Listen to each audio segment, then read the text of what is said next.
Ассалаумағалейкум, армысыздар ағайын. Мінекей бүгінгі темамыз осы горекілер, міне типтоқта хит болып жүрген горекілеріміз. Әлі күнге дейінде осы горекілерді қалай қолданады, қалай жағу керектігін көп елдер түсінбейді. Постоянно маған жазып, звондап, сөйтіп атады, көбісі әліге дейін толық түсінбейді. Тағы да сол үшін тағы да осындай бір съемка түсіріп, специально сіздер үшін мінекей қалай жағу керек, қалай дұрыс жағу керек, бұны қалай қолдану керек, тағы да қалай орнату керек, бәрін осы жерде түсіріп көрсететін боламыз. Оның үшін мінекей осындай бір канистр тауып аламыз. Осы жерде мінекей пластмассовыйдан қойғанбыз, металлическийден қойсаңыз да болады. Бұның комплектациясында осындай қатыратын шлангілер бәрі жүреді, мынандай шлангілер бәрі жүреді. Осы кезге дейінде біраз видеоларды қалай жағатын салғанбыз. Сонда да тағы да толығырақ қылып бір информация беріп, досконально түсіріп, бүгін видео салуға соны қабылдадық. Сонымен бірге мына жерде көріп тұрған болсаңыз, екі түрлі горека тұр. Бұл горека бұдан бір 3 жыл бұрын ең алғашқы горекілер осылар жасағанбыз, мінекей осындай болған. Енді қазіргі горекаларымыз осындай болып, мінекей осы күнге дейін модернизациядан өтіп, осылай болып келген жағдайы мінекей. Осы жерде тағы да бір қоса кететін болсақ, мына горелка мінекей 2,5 жыл жанған горелка әлде де жанып тұр мінекей. Бер келіңіз. Мінекей бұл Самат деген бауырымыз бұдан 2,5 жыл бұрын кеп осы горелканы алған бізден. Енді маған қайтып әкелген себебі мен попросить еттім, әкел, жағып көрейік. Жағып көргенбіз, әліге дейін со тұрсы, со жанысы мінекей. Қалай жанады енді қалған жағын өзіңіз? Бұл өте керемет. Мысалы, бұрындар көмір жақтым. Көмір жағу үшін сен отын әкелесің, ол пештің жанында бір 10-20 минут жүресің. Ал мынаны 1 минутта тамызасың.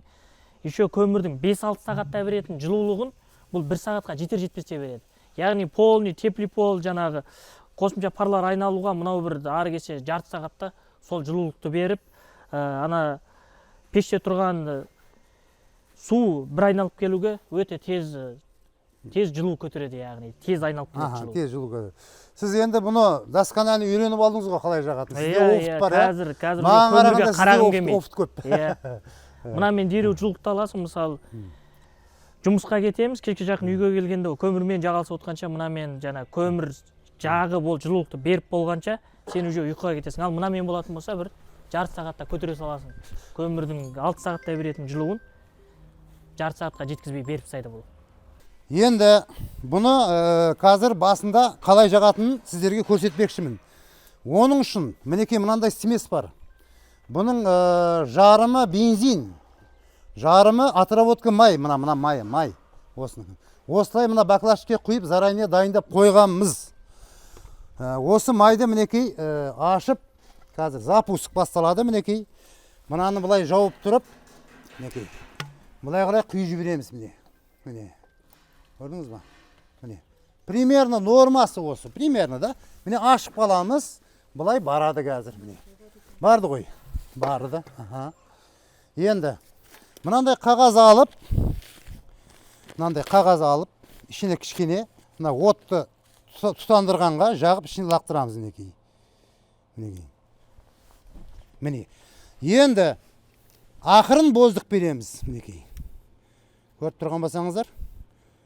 Бірден қатты боздық бермейміз, жай боздық береміз. До конца бұрап болып, кейін қайтарамыз атқа қарай мінекей. Где-то бұны 4-ке қойып қоямыз бас, начальный 4-5 примерно. Мінекей. Әлде де постепенно бұл оборот алады бұл моторлар. Бұл жерде двойной кулер мотор тұр. Специально Қытайдан келеді бұл моторлар. Бесщеточный моторлар. Бұлар көпке жету керек по идее. Мінекей. Не үшін баста бұны осылай ақырын жағамыз? Не үшін мынаған майды құйып алдық баста? Бұл жерде мақсат мына металды қыздырып алу. Мына металл жақсылап қызып алады. Мына ішіне құйған майдың бәрі ұшып кетеді. Анау пәсеңлеп бастағаннан мына майды ақырын аша береміз. Қазір бұған да келеміз, бұның дозативін көрсетемін мен сізге. Сіздерге қалай беру керек майдың нормасын. Енді қазір мінекей 1 минутта где-то жанғансын, тағы да бұны кішкене чуть-чуть көтерсек болады. 1 минуттан кейін. Тағы да бір чуть-чуть. Әне. Әр минут сайын постепенно бұны көтеріп барамыз. Бірден көп боздық бермейміз. Не үшін? Мынаның ішінде құйған жаңа сместің арасында бензин тезірек жанып үшіп кетсе майға өтпей қалады, мынау қызбай қалады. Обратный процесс кетіп қалады. Одан кейін қайталдан сместі құйып, ананы жағуға тура келеді. Міне. Ешқандай қиыны жоқ, мінекей. Тұрыпты, қазір металды қыздырып алуымыз керек. Бір 5-6 минуттың ішінде жақсылап металл қызып алып, рабочий температураға шығып алғансын болды. Содан кейін мынаны сырқыратып, ағызып, мына жерден түсіп, мынаның ішінен тағы да бір канал кеткен 15-лік трубамен. Мына жерге барып тұр. Мына жерге түскен майды түскендей жағып отырады. Мынаның ішіне майды жинап жағуға болмайды. Майды жинап жағуға болмайды. Бұның іші құрғақ болады, таза болады. Мынадан түскен майды түскендей боздықтың көмегімен жағып отырады. Егер боздық аз болып қап, май көбірек болса, мына жерге май жинала берсе, 1 сағат давамында, или 2 сағат давамында рано или поздно көбейіп, переливание болып кетеді. Переливание болса, мына трубамен бұлай қашып келеді май. Мына бұрынғы алдыңғы старый версияларында мына прямой тұратын. Қазір бұны көтердік, бұл жаққа май қашып келмейді. Мынаның астан тесік қойдық, мына жерден ағатын болады жерге. Астына металлический бір горшок қойып қойсаңыз, переливание болып кетсе, нечайны, сояққа қарай ағып кетеді. Я болмаса мынандай газды шлангы мына жерге қатырылады 15 трубамен. Мына жаққа қойып, мына жаққа келіп, мына жаққа қарай ағызуға болады. Енді бұл переливание бола қоймайды. Басында жөнді жағалмаған кезде ғана елдер переливание қылып алу мүмкін. Кейінен жақсылап үйреніп алған соң бұл переливание болмайды. Жақсылап нормативін мына майдың подачасы мен боздықтың подачасы екеуі синхронды жұмыс істеген кезде ешқандай переливание болмайды. Таза жанады бұл. Енді тағы да боздықты көтереміз мінекей.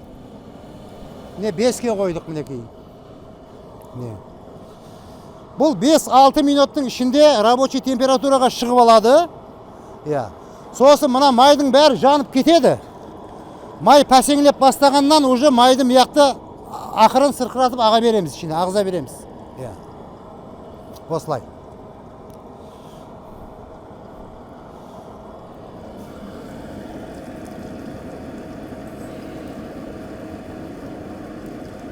Тағы да жай көтерейік. Қазір бұны тұтандырып алғанда мақсатымыз неге бұны ішіне 300 грамдай смес құйдық. Мына металды қыздырып алу керек қой. Бұның бәрі ұшып кетеді, ана жерде қамайды.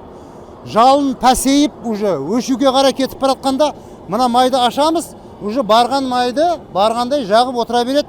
Сол кезде настройкілеп қойған настройкіге қарап жана береді. Или қатты қоясыз ба, или средний оборотта ма, или малый оборотта қоясыз ба, өздеріңіз білесіз. Желательно баста мына үйге қойып жаққан кезде полный мощта үйде 1 сағат давамында қыздырбасаңыз, кейінен жай пәсеңдетіп қойсаңыз, үйдің температурасын ұстап тұра береді. Тағы да бір айтып кететінім, мына май таңертең келген кезде, бұл күн салқын кезде қою болады. Қою болады да. Сосын мына жерден ағызамыз ғой, настройкаға қойып. Қою май жай ағады мына жерге. Сосын рано или поздно мына жер жылып, мынау да жылып, сұйылғаннан кейін, сол қойған настройкаңыз қатты кетіп қалуы мүмкін.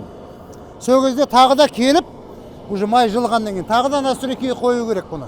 Негізде 2 рет настройкалау керек. Салқын кезде бір настройкалайсыз, қызып алғаннан кейін бір настройкаласаңыз болды, соны ұстап тұра береді.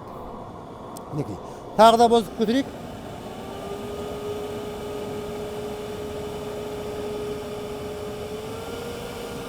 Әне, жалын пәсейіп жатыр, уже ішінде май қалмады, міне.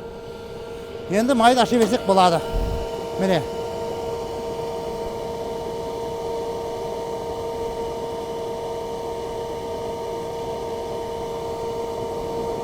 Әне.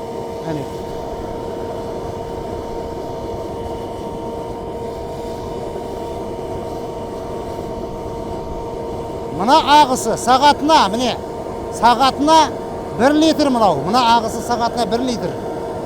Сағатына 1 литрде жанған кезде, мотордың скоросты 7-ден төмен болмау керек. 7-ден төмен болмау керек. 7 болу керек мінекей. Негізі бұны 7-ден төмен жағуға не рекомендуется. Потому что мынадан барып тұрған майды жағып успеть ете алмай қалса, опять же жаңағы переливание болып кетуі мүмкін. 7. Мінекей. Скорость 7-де мына ағысы, мінекей, ағысын тексеру үшін мына жерден шығарамыз, мінекей, деп қолымен созып, былай көреміз, мінекей. Көрдіңіз ба? Иненің жуалығындай болып ағып тұрса, сол сағатына 1 литр, мінекей. Енді 2 литрді көрсетейін. Міне, уже 1,5 литр болып кетті. Примерно, да, енді бұл. Мына уже 2 литр, міне, уже 2 литр, міне. Бұл 3 литрға дейін жаналады, мінекей. Міне, мына уже 3 литр. Міне, 3 литр. 3 литрда жанған кезде, мына уже полныйда тұра береді, мінекей.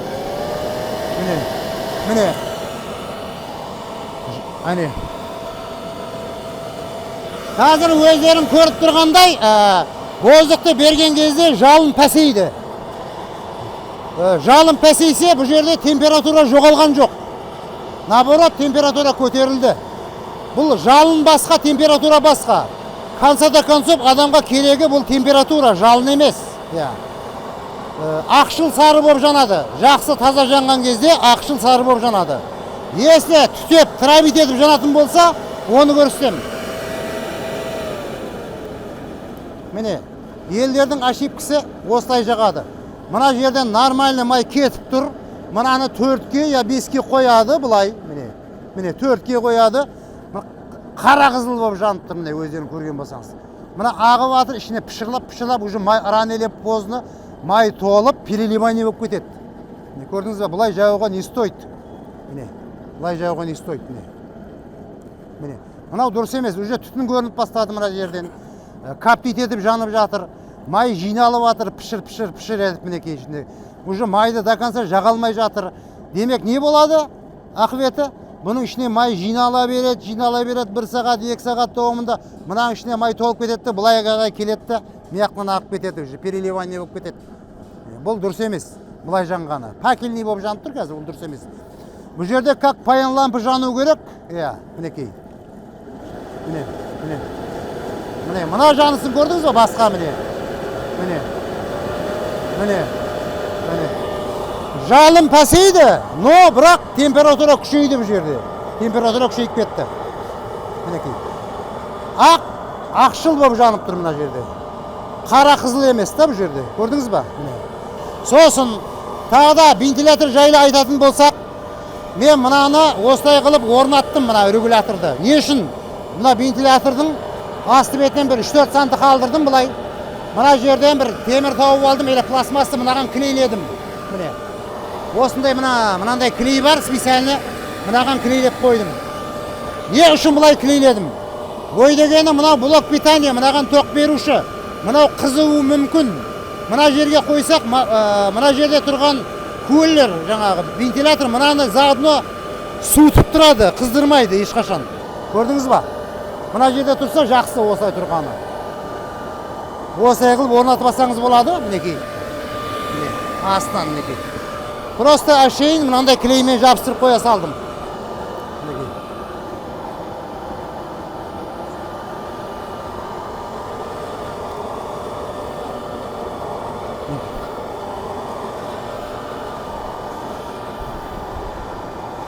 Сосын тағы да бір айта кетсек, свет өшіп қалса не болады дейді. Свет өшіп қалса міне мынандай болады. Міне. Свет өшіп қалса міне мынандай болады. Міне. Май кетіп атады мына жерден. Бықсып, жанып тұра береді осылай болып. Пока майды келіп жаппағанша осылай болады. Міне майды жауамыз, майды жапқасында мынаның ішіндегі майлардың бәрі жанып кетеді, өзімен өзі өшеді. Если май ашық тұрса, мынадан толып, мына артында сифоны бар. Осы жерден асты бетіне дәуірек бір темірден жасалған бір горшок бірнеге қойып қойсаңыз, соған ағып тұратын болады. Енді оған бармағай, енді оған апару не жалайтын, оған апармау керек. Свет өшіп қалса келіп под контролем жану керек қой адамның. Иә. Болмаса не жылайтыны бұлай жанғаны. Иә. Мінекей қайтадан боздық берейін қазір. Свет өшіп қалса, получается, мынаны өшіру керек, е? Иә, мынаны обязательно жабу керек, мына крайнекті.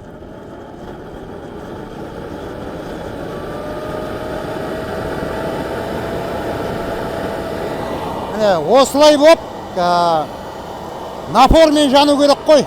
Ақшыл сары боп жану керек. Бұл жақсы жанғаны, таза жанғаны, өте температурасы үлкейіп жанады еще. Үлкейіп жанады. Көрдіңіз ба?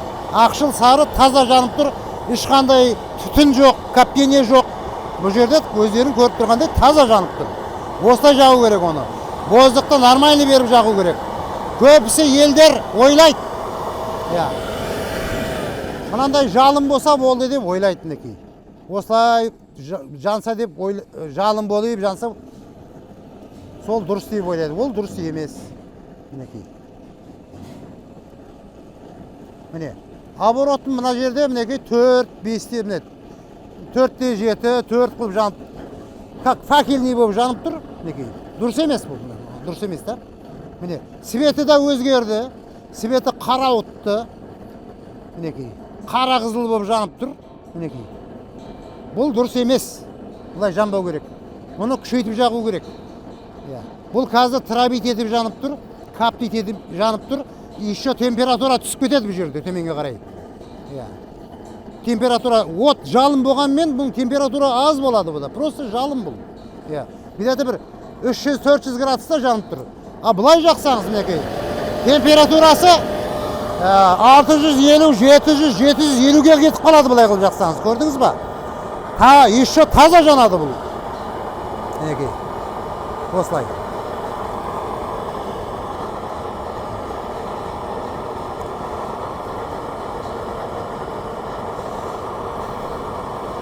Енді тағы да айта кетсек, мұны қалай өшіру керек?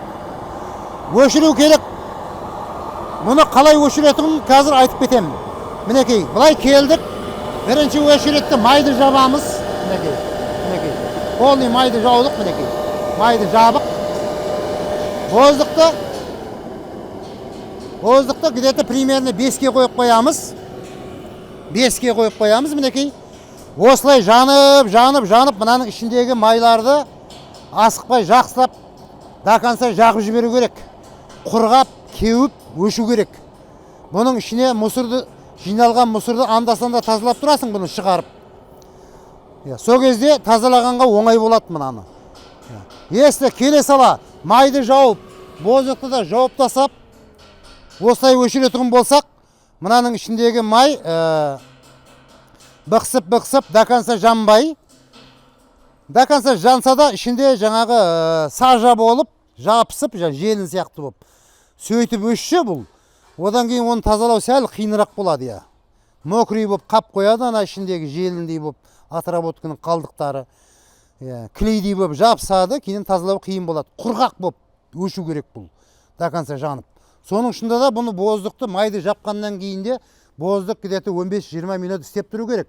Пол оборотта где-то 5-ке апарып қойсақ болады мынандай қылып. Қатты емес енді пол оборот мінекей.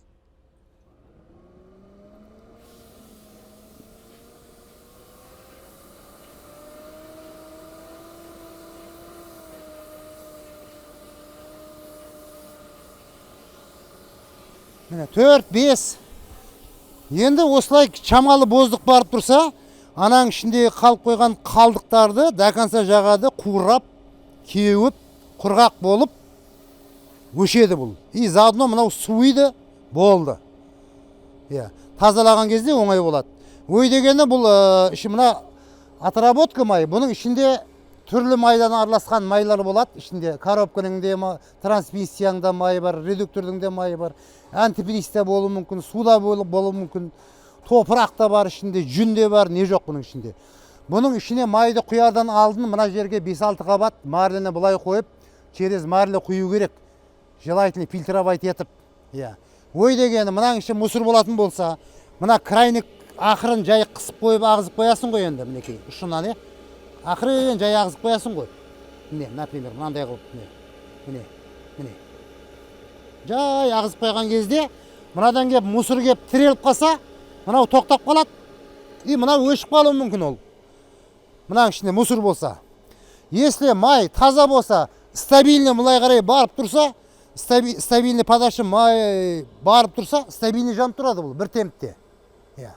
Сол. Енді анда-санда бұның ішінде антифриз су былай қарай кетіп қалуы мүмкін. Ничего страшного. Бұның бәрі мына жерде май жоқ, потому что түскен майды түскендей парластырып жағып отырады бұның ішінде. Если бұның ішінде май болатын болса, мына жерден су кеп түссе, ол кезде да мына кішкене көпіріп, енді зырып бола қоймас енді. Лаулатып жібереді бұл отты, сол.